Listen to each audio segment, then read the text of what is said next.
Okay, everybody, here we are. It is week 5, and it is time for your commissioner's report, your matchup preview, the commish dish.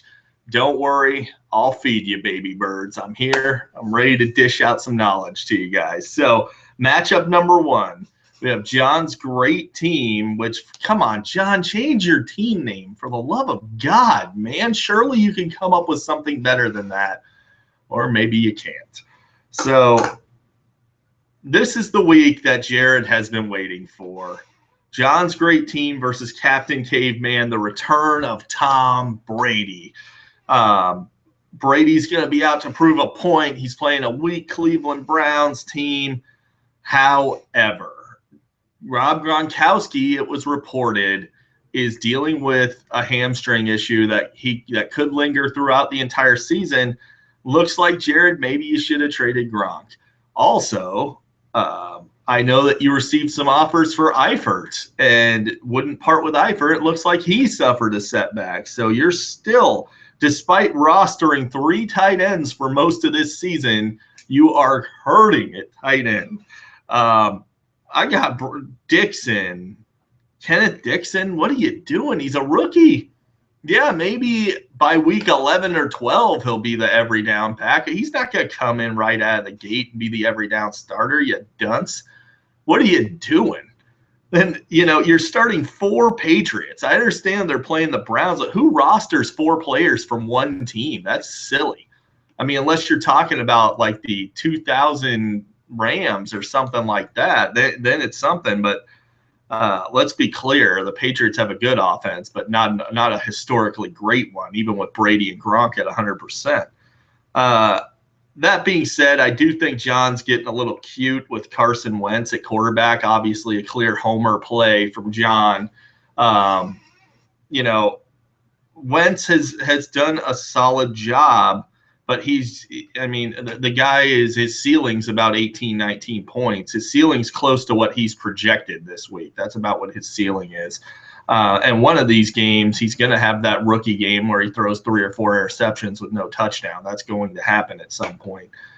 So I do think that sitting Eli Manning at a horrible Green Bay secondary, I don't care what the projections say, I think that's stupid, and you're going to get burned by that, John. But that being said, I'm sure you're going to go with Wentz anyway. Bold prediction for this one. Graham Gano outscores Steven Gostkowski. Shocker. I know it's becoming less and less bold every week that happens. I mean, Jared, he's worried that he can't drop Gostkowski because everybody will laugh at him. We're already laughing at you because Gostkowski's awful. He's missing kicks. He's not getting opportunities. It's terrible. So, Jared, you're allowed to pick up a different kicker. Winner of this game, even though he chose the wrong quarterback, is going to be John. Next matchup, we have, of course, Princess the Cat, the aptly named Princess the Cat, versus Kneel Before Zod. And I've been bringing this up for weeks, ever since Forte's flukish game. Forte's not a good running back. He's not. He's borderline droppable. He's going to continue to get worse and worse. Bilal Powell is doing better and better every week. He's getting more and more touches every single week. Seeing more and more a higher and higher snap count. Forte's terrible, just absolutely awful. If you're thinking about trading for him, don't. He's not worth it. And if you want him, just wait a couple weeks. He'll be in the free agent pool. Quincy Enunwa. So let me get this straight. Ryan Fitzpatrick is throwing on average, 4.5 interceptions a game over the last 2 weeks. So you want to pick up a wideout for that team? Probably a good idea to start 2 Jets at Pittsburgh. In any event, Aaron Rodgers, after a bye week with extra time to prepare at home against the Giants, who are missing a couple of their starters in the secondary, Rodgers could hit his 21-point projection by halftime. But Mike McCarthy will ease off the throttle. So I'm projecting about 30 points for Aaron Rodgers this week. I think T.Y. Hilton's going to have a feast against the Bears at home in kind of a get-right situation there for Indy and kind of a must-win. David Johnson being projected at 18.61 without Carson Palmer. I mean, he's done that twice in two of 4 games with a healthy Palmer. I mean, I understand the Niners are not a daunting defense, so they're much better at home. And obviously, you can't sit David Johnson. You're going to play David Johnson. But that's just a ridiculous overprojection to project him at 120 yards and a touchdown without Palmer in the game. You know, that's silly. So my bold projection is that David Johnson does not eclipse more than 10 points in this one tonight. So we'll find out tonight if I was right or wrong. I got Pack Attack out in front by a lot in this one. This one should be an absolute boat race. Shouldn't even be close. It'll be over by, 4 or 5 o'clock on Sunday. So Pack Attack gets the W. We got your Donkey Punch versus Valor Morgulis. And Cameron pointed out to me today that every time I have projected him to lose, he has lost thus far. It's going to be an interesting matchup. First of all, you're both idiots for starting a Houston wide receiver at Minnesota. I don't care if it's Nuke Hopkins or Will Fuller. You're stupid. Don't start a wideout against Minnesota. They shut down Kelvin Benjamin. They shut down Odell Beckham Jr. They shut down Jordy Nelson for the most part. What are these guys going to do? Nuke Hopkins looks bad as it is. What's Will Fuller, a rookie's gonna do well after Odell Beckham Jr. couldn't do anything against him? Come on, let's get real. Mike Evans against the Carolina Panthers non-existent secondary is going to be bigger than you think. Evans is going to have a monster week. Big Ben is way underprojected for Joe, way underprojected.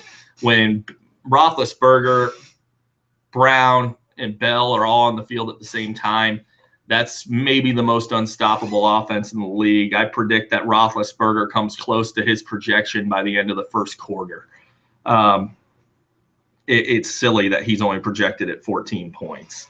Cam Newton, I do think, plays. My bold prediction in this is that Todd Gurley finally gets it going. He has a good game at home against the Bills. I think Todd Gurley's going to do well this week. I'm going to put him at 100 yards and a touchdown.